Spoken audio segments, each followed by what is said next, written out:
लेखक हैं, इसके लेखक हैं आनंद यादव। आनंद यादव की इसमें आत्मकथात्मक शैली है। आनंद यादव ने अपने बारे में बताया है कि उसने जीवन को किस प्रकार अपने जीवन की शुरुआत की, उसका आरंभिक जीवन कैसा था, उसने क्या है अपने जीवन में किस प्रकार से संघर्ष करके एक वो प्रसिद्ध लेखक बने हैं।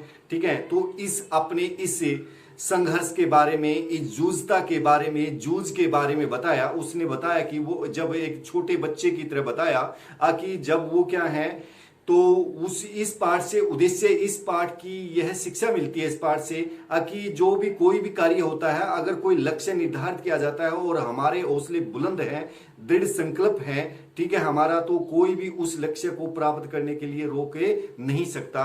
तो इसके कुछ पाठ के कुछ महत्वपूर्ण बिंदु हैं। इन महत्वपूर्ण बिंदुओं के माध्यम से हम इस पाठ को समझने की कोशिश करेंगे।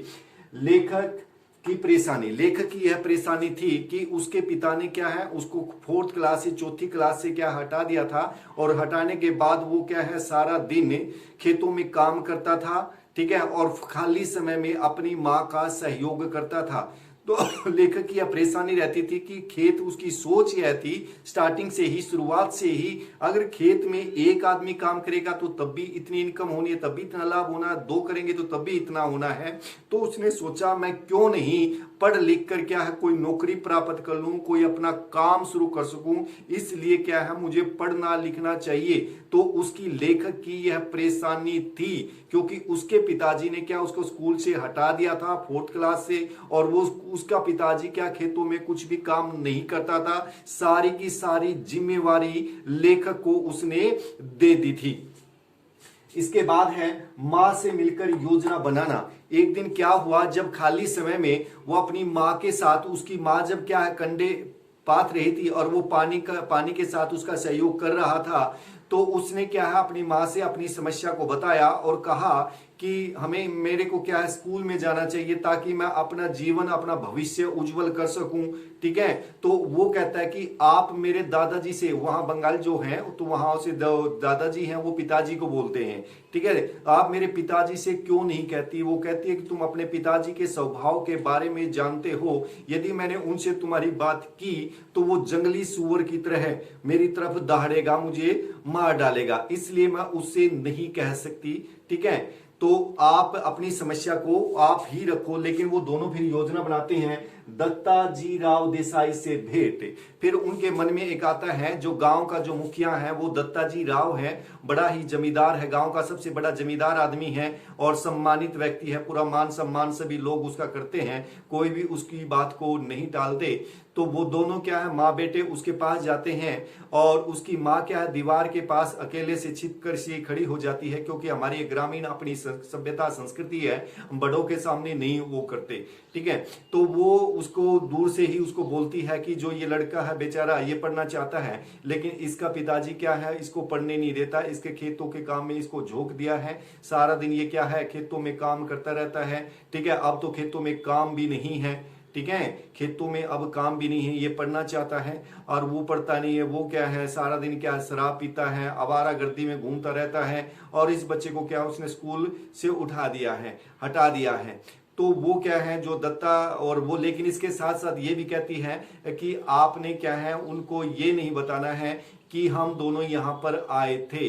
तो दत्ताजी राव क्या है उनको कह देते हैं कि आप जाओ और उनको मेरे पास भेज देना, मैं उसको समझाऊंगा, उसको अच्छी प्रकार से समझाऊंगा।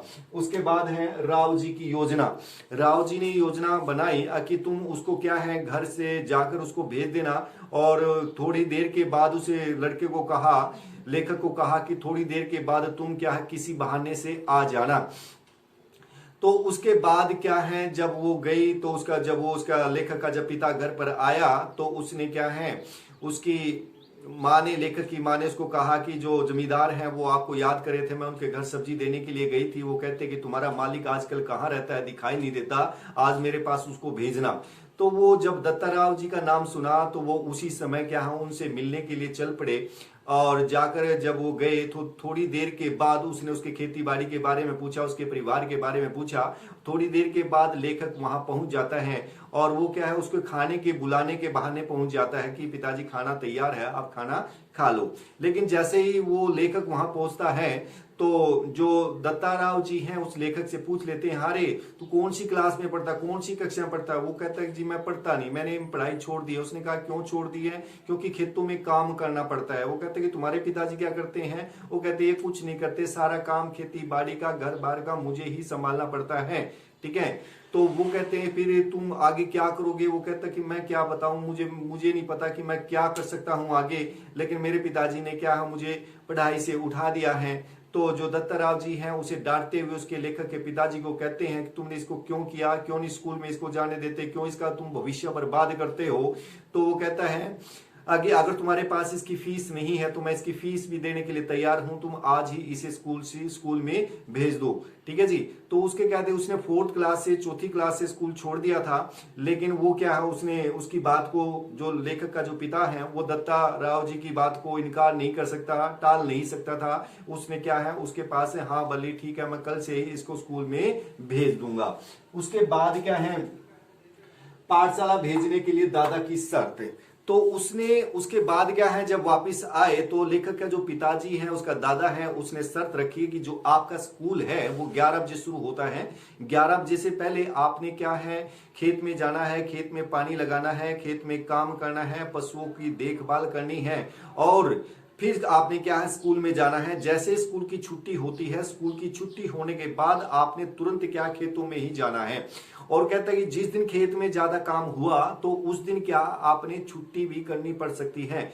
तो वो क्या है जो लेखक है उसकी सारी बातों को मान लेता था, लेकिन लेखक को क्या है खेती बाड़ी का अच्छा ज्ञान हो गया था। उसने क्या है जो वो कोल्लू चलते थे, वो कहते थे कि जैसे गन्ने की खेती जिसके पहले होती है वो कोल्लू उसका पहले चलता है, और उसकी ये सोच होती है जिसका कोल्लू पहले चलेगा उसको क्या उसका भाव उसका रेट ज्यादा मिलेगा। कुछ की ऐसी सोच होती है कि जो गन्ना है जो बाद में कोल्लू चलाएंगे तो उसका रेट ज्यादा होगा, क्योंकि जो रस है वो गाढ़ा हो जाता है और उससे क्या है गुड़ ज्यादा निकलता है। तो जो लेखक है उसे खेती बाड़ी का भी बहुत ज्ञान हो गया था, तो उसने क्या है लेकिन वो पढ़ना भी चाहता था। उसने इस कारण से अपने दादाजी की सारी शर्तों को सहर्ष स्वीकार कर लिया, प्रसन्नता से मान लिया कि मैं क्या स्कूल जाने से पहले भी खेत में जाया करूंगा और स्कूल की जैसे ही छुट्टी होती है मैं उसके बाद भी क्या स्कूल में जाया करूंगा। तो उसकी सारी शर्तों को सारी बातों को मान लेते हैं। उसके बाद क्या है कक्षा में लेखक के साथ दुर्व्यवहार। कक्षा में लेखक के साथ दुर्व्यवहार, जैसे ही कक्षा में जो है लेखक जाता है उसके कपड़े मैले कुचैले होते हैं, वो गमछा होता है जैसे खेत में जाते हैं और वो धोती पहन के जाता है। तो एक उसके जान पहचान के 2 ही बच्चे थे, सभी उससे आगे निकल गए थे और उसे जो छोटे छोटे बच्चे थे उसकी आयु में, वो उनके साथ उसने क्या पढ़ना पड़ा। जो चौहान नाम का एक शरारती लड़का था उसने उसके गमछे को उठाया और उसके गमछे को पूरी क्लास में ऐसे फेंकता हुआ चला गया, शरारत करता गया। तो वो जो है फिर उसने क्या है जो टीचर है जो अध्यापक उसकी मेज पर उसके गमछों को रख दिया और उस टीचर ने भी अध्यापक ने आगे पूछे गमछा किसका है। तो उसने उसके दुर्व्यवहार, उसका जो चौहान ने उसके साथ दुर्व्यवहार किया था उस दुर्व्यवहार के बारे में अध्यापक को बताया। अध्यापक ने क्या उसको डांटा। तो उसके बाद जो रिसेस होती है आधी छुट्टी होती है उसमें क्या है उसको परेशान किया। इस परेशानी को देखकर लेखक को सोचा कि इस अपमान से अच्छा, इस दुर्व्यवहार से अच्छा तो हमारे खेत ही है। ठीक है, खेत में ही अच्छा था। लेकिन वो जैसे कैसे क्या है अपना समय विचार करके वो स्कूल में ही रह जाता है, दोबारा पढ़ने के लिए मन बनाता है। उसके बाद क्या है बसंत पाटिल से प्रेरणा। जो बसंत पाटिल एक बहुत ही मेधावी छात्र था, मेहनती छात्र था, वो गणित में बहुत होशियार था। तो वो क्या है सबसे पहले क्या अपने गणित के सवाल निकाल के दिखाता था। तो उसने क्या है जो लेखक है लेखक ने उससे प्रेरणा पाई और वो भी क्या है ज्यादा घर पर आकर खेतों में क्या बहुत अभ्यास करने लगा, प्रैक्टिस करने लगा और वो भी क्या है उसमें गणित उसको क्या है धीरे धीरे समझ में आने लगा और उसकी गणित में पकड़ होती चली गई। और वो भी क्या है जैसे ये है बसंत पाटिल है, जैसे बसंत पाटिल क्या है बच्चों की कॉपी जांचता था, तो वो भी क्या अध्यापक उसकी भी ड्यूटी लगाते थे लेखक की, वो भी क्या है कॉपी जांचने लग जाता था। उसको क्या है स्कूल अच्छा लगने लगा और जो टीचर है जो अध्यापक है उसके प्रति आत्मीयता का भाव उत्पन्न हुआ। अर्थात वो क्या है बहुत सारी मेहनत कर रहा था, संघर्ष कर रहा था। इसके बाद है मास्टर सोंदलगेकर का प्रभाव। एक मराठी अध्यापक है मास्टर सोंदलकर। तो वो क्या है जब भी कोई कविता गाता, नई कविता होती, पूरी छंद लय ताल आरोह अवरोह, उतार चढ़ाव पूरी उसके साथ तल्लीनता के साथ गाता था। और लेखक भी क्या उसकी कविता को बड़ी ध्यान से सुनता था। इसने कहां पर आरोह अवरोह किया, कैसे लय ताल छंद किस प्रकार से इसका प्रयोग किया जाता है, उसने क्या वो बड़े ध्यान से सुनता था। और उसका प्रभाव क्या उसके ऊपर पड़ा, और वो भी धीरे धीरे क्या है लेकिन ऐसे ही शब्दों को आपस में जोड़ने लगा। इसके बाद है कविता का प्रभाव। कविता का इतना प्रभाव पड़ा कि वो खेतों में जाकर क्या है, खेतों में भी क्या है शब्दों को आपस में जोड़ने लगा। कि और क्या है, और तो और क्या है, जो जो भैंस होती है, भैंस के शरीर पर भी वो शब्दों को इस प्रकार से लिखता था। तो कविता, और पहले वो क्या है जब खेत में रहता था वो अकेलापन महसूस करता था, लेकिन अब उसे ये नहीं पता कि क्यारी किस समय भर जाती है, क्योंकि वो अपने शब्दों में खो जाता है और वो शब्दों अपनी कविता करने लग जाता है, करता रहता है। इस प्रकार उसी समय का भी कोई अंदाजा नहीं रहता। इसके बाद आपका है कवि के बारे में धारणा। कवि के बारे में उसकी यह धारणा है कि इस जो कविता है जो वो कैसे भी शब्दों से बन सकती है, कोई भी बना सकता है। ठीक है, वो जैसे खेत में जाता तो जो प्रकृति को देखता, जो खेतों को देखता, जो पशुओं को देखता, जो फूलों को देखता, अपने शब्दों के माध्यम से क्या है एक नई कविता बनानी शुरू कर देता था। और नई कविता क्या है बनाता था, छंद लय ताल के साथ वो खेतों में गुनगुनाता था, अपने आप ही गाता रहता था, अपने आप ही शब्दों को क्या है जोड़ता रहता था। नई कविता बनाने की वो हर समय कोशिश करता रहता था। उसके बाद कविता का परीक्षण।